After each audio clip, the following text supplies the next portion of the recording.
எவம்ல அவன் சாமி 10 பேர் சேர்ந்து செஞ்சா அது பேர் கொலல, அதே 100 பேர் சேர்ந்து செஞ்சா அது பேர் கலவரம்ல. இப்போ இங்க நடக்க போறது கலவரம். ஏன் நான் தான் பால் பாண்டியன் பேசுறேன். ஏன் அங்க யாராவது உண்மையை சொன்னாங்களா? எங்க அடிச்சா அப்படியே நிக்காமலா? சினிமாவுக்கு கொண்டு வந்தது அப்படின்னு பாத்தீங்கன்னா கேப்டன் தான்.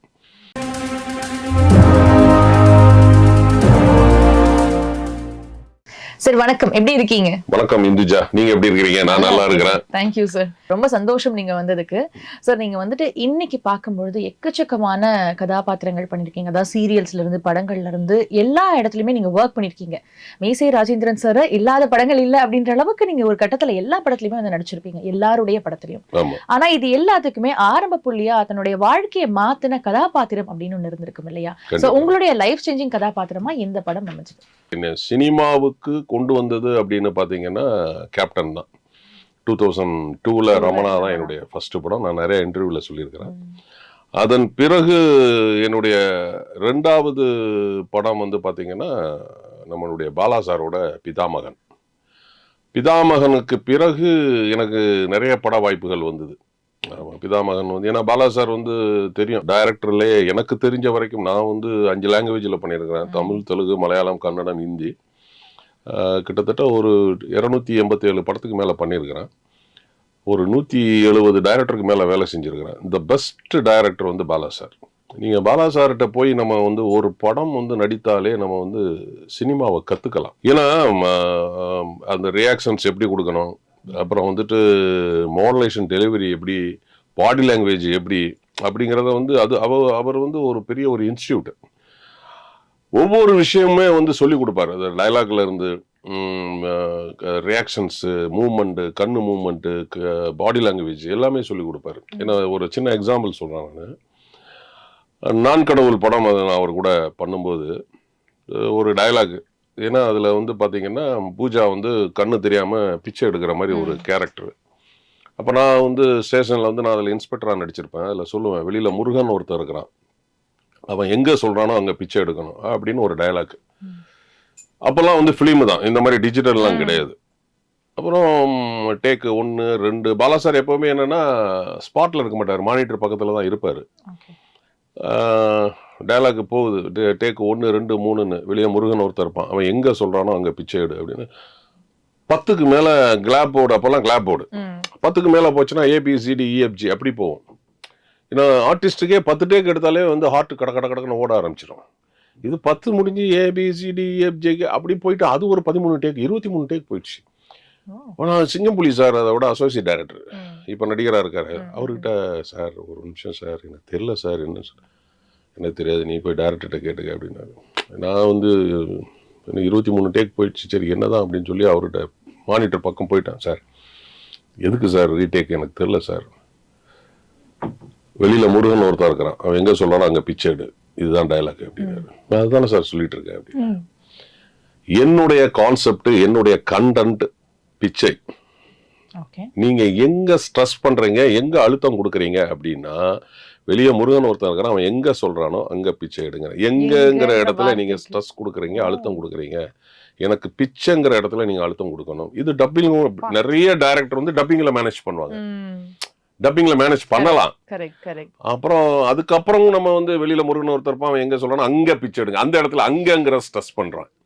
அது ஒரு 4-5 டேக் போயிடுச்சு. அப்புறமா அந்த பிச்சைங்கிறது இது ஓகே ஆயிடுச்சு. ஸோ இதுல டைலாக்லயும் கூட அவர் சேஞ்ச் பண்றாரு. பிளஸ் அந்த கண்ணு மூவ்மெண்ட், அந்த பாடி லாங்குவேஜ்லயும் அவர் வந்து பயங்கரமா கான்சன்ட்ரேட் பண்ணுவாரு.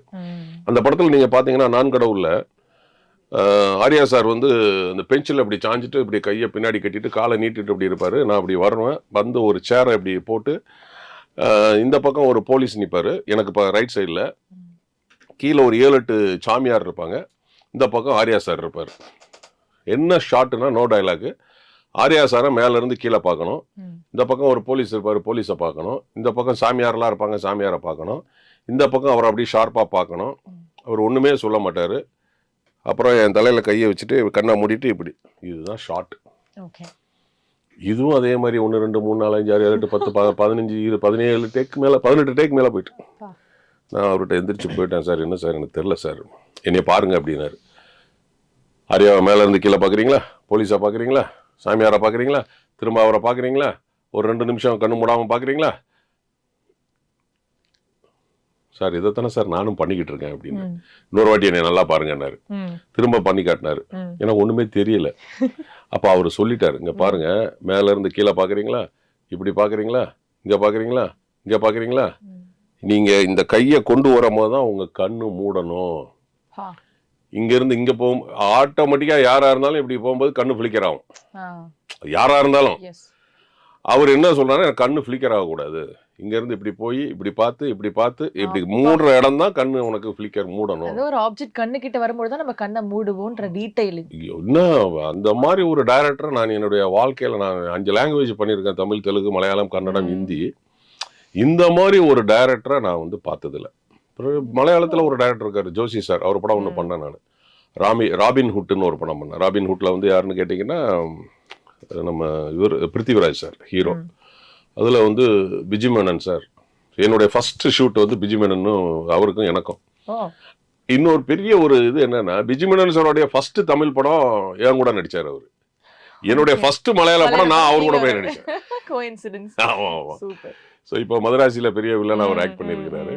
ஸோ அப்படி பார்த்தீங்கன்னா பிதாமகனுக்கு பிறகு நான் வந்து அடுத்த படம் வந்து என்னுடைய 3வது படம் சாமி, ஹரிசார் படம். அது எப்படி எனக்கு வாய்ப்பு கிடைச்சதுன்னா, என் நேட்டிவ் திருநெல்வேலியில் வந்து நம்ம சினிமா தேட்டர் வச்சிருக்கிறோம். அதில் வந்து டிஸ்ட்ரிபியூட்டர் வந்து மணிகண்டன் ஒருத்தர், அவர் எனக்கு ரொம்ப ஃப்ரெண்டு. நான் ஒரு நாள் வந்து ஊருக்கு போயிருக்கும்போது மணிகண்டனை போய் பார்க்க போயிருந்தேன். ஏன்னா நம்ம எக்ஸிபியூட்டர், அவர் டிஸ்ட்ரிபியூட்டர். ஸோ ஃப்ரெண்ட்லியாக அவர் போய் பார்க்க போகும்போது இங்கே ஷூட்டிங் ஒன்று போயிட்டு இருக்கு, வாங்க போகலான்னு கூப்பிட்டு போயிட்டார். கூப்பிட்டு போய் அங்கே வந்து ஷூட்டிங் வந்து சீதாபதி லாட்ஜ்னு ஒரு லாட்ஜில் ஷூட்டிங் போயிட்டு இருக்கு. அவர் என்னை கூப்பிட்டு போய் டைரக்டர்கிட்ட அறிமுகப்படுத்தி வச்சார். அப்போது இவரு 2 படம் நடிச்சிருக்காரு அப்படின்னு அவர் மணிகண்டன் சொல்கிறாரு. உங்கள் நம்பரை கொடுத்துட்டு போங்க, நாங்கள் கூப்பிட்றோம் அப்படின்றார். சரின்னு சொல்லிட்டு நான் அங்கே அவரை பார்த்து முடிச்சுட்டு நைட்டு 8:30 மணிக்கு அங்கேருந்து பஸ்ஸு பிடிச்சி சென்னை வந்துட்டேன். சென்னையில் வந்து ஒரு நாள் அன்னைக்கு அடுத்த நாள் வர்றேன், திரும்ப ஃபோன் வருது, நீங்கள் உடனே கிளம்பி திருநெல்வேலிக்கு வாங்க அப்படின்னு. பார்த்தா அந்த சாமி படத்தில் வந்து அந்த கலவர சீனு, அவர் போலீஸுக்கும் எங்களுக்கும் இந்த அந்த கலவர சீன். அப்போ நான் வந்து நாங்கள் கும்பலாக வருவோம், ஒருத்தன் வந்து சொல்லுவான், அண்ணா சாமி வராண்ணா. எவமில்ல அவன் சாமி, 10 பேர் சேர்ந்து செஞ்சா அது பேர் கொலைல, அதே 100 பேர் சேர்ந்து செஞ்சா அது பேர் கலவரம்ல. இப்போ இங்க நடக்க போறது கலவரம். அந்த ஸ்லாங்கு, திருநெல்வேலி ஸ்லாங்கு, அந்த பாடி லாங்குவேஜ். அப்புறம் அவர் விக்ரம் சார் வந்து கலைஞ்சு போங்க அப்படிம்பாரு. கலைஞ்சு போகலன்னா லட்டியை வச்சு தடிப்பியோ, இல்ல கண்ணீர் போக போட்டு கலைச்சிருவியா, ஏ சாமி நீ போலீஸா பொறுக்கியா அப்படிங்கிற மாதிரி ரொம்ப பெப்பான சீன் அது. அதில் விக்ரம் சாரே ஒரு இன்டர்வியூவில் சேனலில் ஒன்றில் கொடுத்துருந்தாரு. அப்போ ஒருத்தர் கேட்குறாரு, என்னங்க இந்த சீன் எப்படி ரொம்ப ஃபோர்ஸாக இருந்தது அப்படின்னு. அதுக்கு அவர் சொன்னார், சார் எனக்கு ஆப்போசிட்டில் உள்ள அந்த டயலாக் பேசின அந்த ஆர்டிஸ்ட்டு ரொம்ப ஃபோர்ஸாக பேசினார். ஸோ அந்த சீனும் வந்து ஃபோர்ஸாக இருந்துச்சு, நான் பண்ணதும் ஃபோர்ஸாக இருந்தது, அதனால அது வந்து ஹைப்பில் ஆயிடுச்சு அப்படின்னா. அவர் எவ்வளோ பெரிய ஆர்டிஸ்ட்டு, அவர் வந்து நம்மளை வந்து பாராட்டினதுங்கிறது மிகப்பெரிய ஒரு விஷயம். நீங்க சொன்ன மாதிரி 2002ல வந்துட்டு ஃபர்ஸ்ட் படம் ரமணா படம் விஜயகாந்த் சாரோட அந்த பயணம் ஆரம்பிக்குது. சோ ஃபர்ஸ்ட் படமே அவர் கூட ஒர்க் பண்ணும்போது அந்த எக்ஸ்பீரியன்ஸ் எப்படி இருந்தது? அவர் உங்களை பார்த்து இல்ல ஆக்சுவலி வந்து பாத்தீங்கன்னா ரமணால வந்து எனக்கும் கேப்டனுக்கும் வந்து காம்பினேஷன் இல்லை. அது வந்து அப்புறம் வந்து பட் அந்த படத்தோட வாய்ப்பு எனக்கு எப்படி கிடைச்சதுன்னா, என் கூட இன்ஸ்டியூட்ல படிச்ச ஒரு பையன் வந்து முருகதாஸ் சார் ரூமுக்கு பக்கத்து ரூம், கமலா தேட்டருக்கு பேக் சைடில். அப்போ நான் அவரை பார்க்க போயிருந்தேன். அந்த ஒரு இன்ஸ்டியூட்டர் ராஜின்னு, அவன் திருநெல்வேலி பையன் அந்த பையன். அப்போ அவன்கிட்ட போய் நான் பேசிட்டு ரூமுக்கு வெளியில இருந்து நாங்கள் பேசிட்டு இருந்தோம். பொதுவாகவே திருநெல்வேலிக்காரங்க பேசுனாங்கன்னா அந்த ஸ்லாங் ஆட்டோமேட்டிக்காக வந்துடும். ஏல என்னல சாப்பிட்டியால அப்படி இப்படின்னு அந்த ஏழை போட்டு அந்த ஸ்லாங் வரும். நான் அவன்கிட்ட வெளியிலேருந்து ஒரு 15 நிமிஷம் பேசிட்டு வந்துட்டேன். அப்போல்லாம் செல்ஃபோன் கிடையாது. திரும்ப லேண்ட்லைனில் ராஜு ஃபோன் பண்ணுறான். நம்ம பேசிகிட்டு இருந்ததை பக்கத்தில் முருகதாஸ் சார், ராஜ்குமார் சார்லாம் கேட்டுட்டு இருந்தார். ராஜ்குமாருங்கிறது முருகதாஸ் சாரோட அசோசியேட்டு. எல்லாம் கேட்டுக்கிட்டு இருந்தாங்க. இந்த மாதிரி ஒரு திருநெல்வேலி போலீஸ் கேரக்டர் படத்தில் இருக்கான், நீங்கள் நடிப்பீங்களான்னு கேட்காங்க. நாளைக்கு காலையில் 11 மணிக்கு ஆஸ்கார் ஃபிலிம்ஸு வர சொல்லியிருக்காங்க அப்படின்னோடனே, நீங்கள் நடிப்பீங்களா? ஏன் இது என்ன கரும்பு தின்ன கூலியா, நடிப்பேன் அப்படின்னு சொல்லிட்டு நான் வந்து 10:30 மணிக்கெல்லாம் ஆஸ்கார் ஃபிலிம்ஸ் போயிட்டேன். கேட்கனால 10:30 மணிக்கு போகிறேன், உட்கார வச்சுட்டாங்க. சொன்ன டைம் 11, நான் 1/2 மணி நேரத்துக்கு முன்னாடியே போயிட்டேன். 10:45 மணி இருக்கும். ஷர்ட்டுன்னு ஒயிட் அண்ட் ஒயிட்டில் சிங்க மாதிரி கேப்டன் அப்படி என்னை கிராஸ் பண்ணி போகிறாரு. எல்லோரும் எழுந்திரிச்சிட்டாங்க, நானும் எழுந்திரிச்சிட்டேன். அவர் உள்ளே போய் பேசிகிட்டு இருக்காரு ஆஸ்கார் சார், ரவிச்சந்திரன் சார்கிட்ட, முருகதாஸ் சார்கிட்ட. எனக்கு அப்புறம் 10:45 ஆச்சு, 11 ஆயிடுச்சு. அதுக்கு கூப்பிட்டு விட்டாங்க கரெக்டாக 11 மணிக்கு கூப்பிட்டு விட்டாங்க. அப்புறம் நான் 3 பேருக்கும் வணக்கம் போட்டோன்னே, முருகதாஸ் சார் நடிச்சிருக்கீங்களான்னாரு. அவங்க நடிச்சிருக்காங்க சார். அப்புறம் ஒரு டயலாக் எழுதி கொடுத்தாரு. இதை நீங்கள் திருநெல்வேலி ஸ்லாங்கில் பேசுங்க அப்படின்னாரு. அதில் என்னன்னு பார்த்தீங்கன்னா, அந்த படத்தில் ரமணாவில் வந்து நார்த் இந்தியாவிலேருந்து ஒரு போலீஸ் வந்திருப்பார். அப்போது ஜெயிலில் லாக்கப்பில் வச்சு எல்லாரும் கட்டி வச்சு அடிச்சுக்கிட்டு இருப்பாங்க. அப்போ யாராவது உண்மையை சொன்னாங்களா அப்படின்னு சொல்லி அவர் கேட்பார். அப்போ ஒரு போலீஸ் வருவான், நம்மளாவது பரவாயில்லைங்க, திருநெல்வேலி போலீஸ்கிட்ட மட்டும் மாட்டினாங்கன்னா தோலை உரிச்சு தொங்க போட்டு உண்மையாக வர வச்சிருவாங்க அப்படின்னு சொல்லிக்கிட்டு இருக்கும்போதே ஒரு ஃபோன் வரும். அது திருநெல்வேலி இன்ஸ்பெக்டராக நான் பேசுவேன்.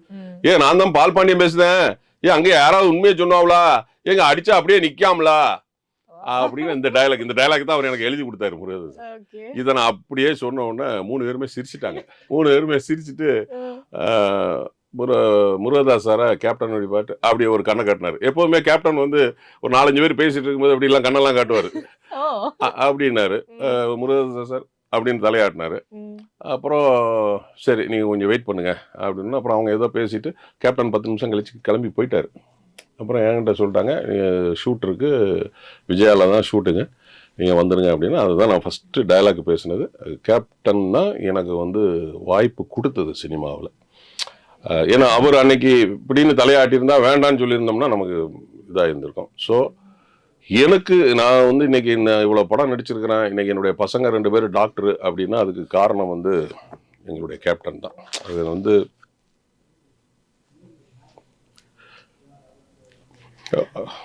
அந்த மாதிரி ஒரு மனிதரை பார்க்க முடியாது. அவரு கூட நீங்க நிறைய படங்கள் பணியாற்றி இருக்கீங்க சார். அவருடைய மறைவு அப்படின்றது தமிழ்நாடு மக்களாலேயே ஏத்துக்க முடியல. நீங்க கூடவே பயணிச்சிருந்தீங்க.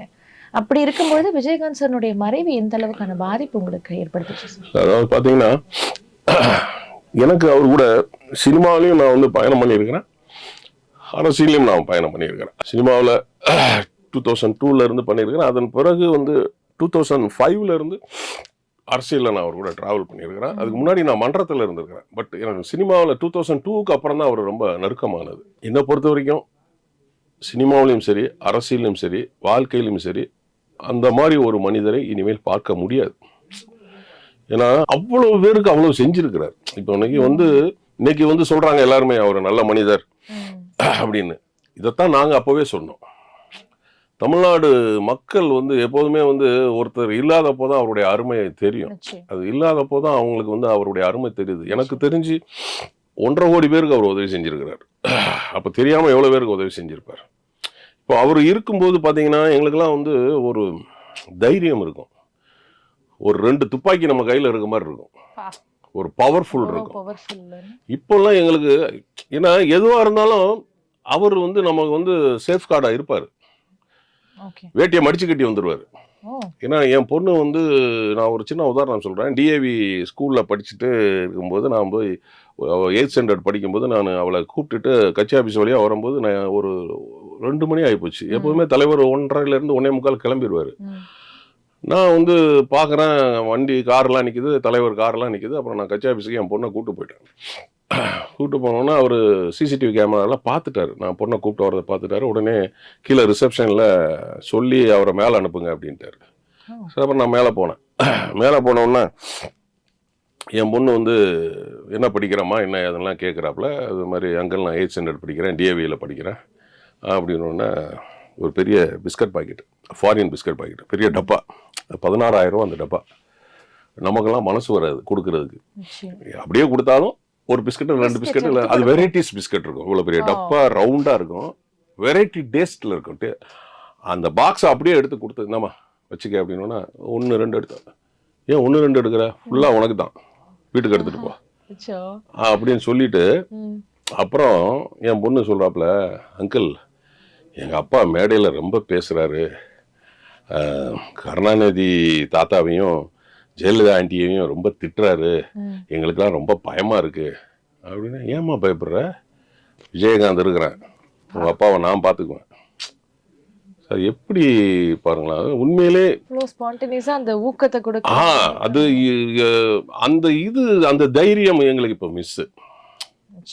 ஏன்னா ஒரு சின்ன உதாரணம், இன்கம் டேக்ஸ் ரைடு நடக்குது கேப்டன் வீட்டில். இன்கம் டேக்ஸ் ரெய்டு காலையிலேருந்து ஈவினிங் 5:30 வரைக்கும் நடக்குது. இங்கே என்ன ஆகிப்போச்சு, இன்கம் டேக்ஸ் ரெய்டு வந்த ஆஃபீஸர்ஸோட காரெல்லாம் அடித்து நொறுக்கிட்டாங்க வெளியில். இவர் வெளியில் வராரு, அதிகாரிகள்லாம் வெளியே வராங்க, எங்கள் காரெல்லாம் இதாகி போயிருக்கு. அப்போ யார் பண்ணணும், கட்சிக்காரங்கெல்லாம் இது பண்ணணும். அப்புறம் கட்சிக்காரங்களை திட்டிட்டு அதிகாரிகிட்ட சொல்கிறாரு, சார் அவங்க சார்பாக நான் மன்னிப்பு கேட்டுக்கிறேன் அப்படின்னு சொல்லிட்டு இமிடியேட்டாக வந்து என்ன பண்ணுறாருன்னா அவர் காரில் இவங்களை அனுப்பி வைக்கிறாரு. என்ன சொல்கிறாருன்னா, எனக்கு ஒரு 2 days டைம் கொடுங்க, இந்த காரை என்ன செலவு உண்டோ நான் செலவு பண்ணி உங்களுக்கு நான் பண்ணி கொடுத்துட்றேன் அப்படின்னு சொல்லிட்டு அவங்ககிட்ட மன்னிப்பு கேட்டு இந்த காரில் அவங்கள அனுப்பி விட்டுட்டு அடுத்து திரும்ப எங்ககிட்ட கேட்குறாரு என்ன நடந்துச்சு அப்படின்னு. இந்த மாதிரி நடந்து போச்சு, ஒரு 144 பேரை நம்ம ஆளுங்களை அரெஸ்ட் பண்ணி இங்கே வந்துட்டு கல்யாண மண்டபத்தில் வச்சுருக்கிறாங்க, விருகம்பாக்கத்தில் கல்யாண மண்டபத்தில் வச்சுருக்காங்க, எடு வண்டி அப்படின்னாரு. ஒரு 50-60 வண்டி அவர் வீட்டில் இருந்து விருகம்பாக்கத்துக்கு போகுது. அங்கே போனால் போலீஸ் கேட்டை மூடி வச்சிருக்கிறாங்க. இவர் சொல்கிறாரு, கேட்டை திறக்கிறியா இல்லை கேட்டை உடச்சிட்டு உள்ளே வரட்டுமா அப்படிங்கிறார். அதுக்குன்னா கேட்டை திறந்துட்டாங்க. ஏசி 3 ஏசி, முரளின்னு ஒரு ஏசி, கேட்டை திறந்துட்டாங்க. திரும்ப போனோன்னா உள்ள கல்யாண மண்டபத்தில் மெயின் கேட்டை திறக்க மாட்டேங்காங்க. திறக்க போறியா இல்லைன்னா நான் நடு ரோட்டில் போய் உட்காரட்டுமா அப்படிங்கிறாரு.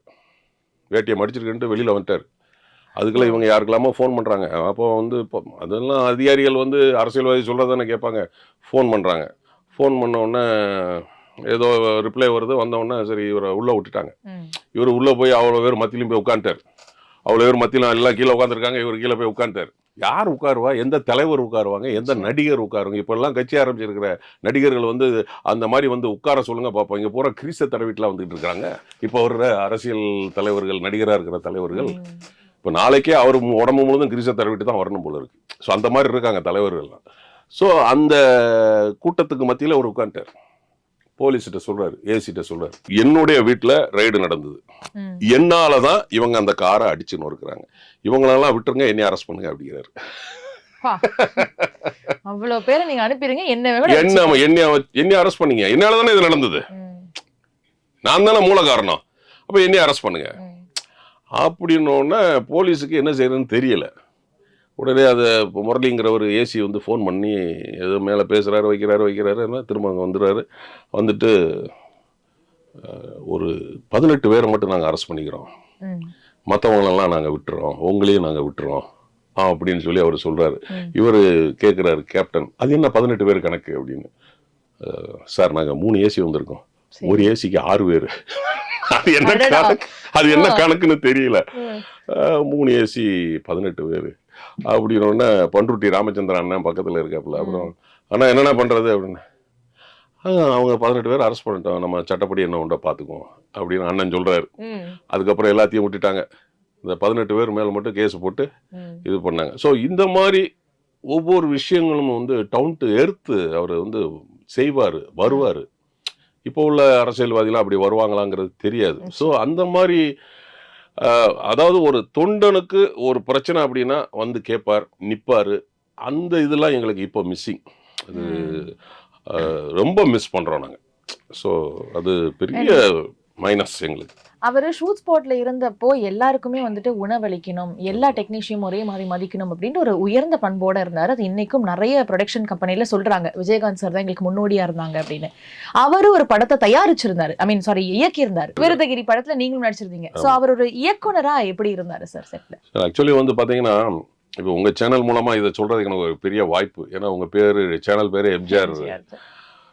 பட் எம்ஜிஆருடைய அபிமானிகள், எம்ஜிஆருடைய தீவிர ரசிகர்கள், எம்ஜிஆர் கூட இருந்தவங்கலாம் வந்து வருத்தப்படுவாங்க. ஏன்னா என்கிட்ட ஒருத்தரே வந்து ஒரு விஷயம் இந்த மாதிரி பேசும்போது நான் சொல்லியிருக்கும்போது அவர் ஒரு எம்எல்ஏ வந்து என்னை பார்க்கும்போது, என்னங்க நீங்கள் எம்ஜிஆரோட பெரியவர்னு சொல்கிறீங்க அப்படின்னா, நான் வந்து சொன்னேன், ஆனால் உண்மைதானே, எம்ஜிஆர் அவர்களே, திரு எம்ஜிஆர் அவர்களே, எம்ஜிஆர் அவர்கள் இருக்கும்போதே சினிமாவில் சாப்பாடில் பாகுபாடு இருந்துச்சு.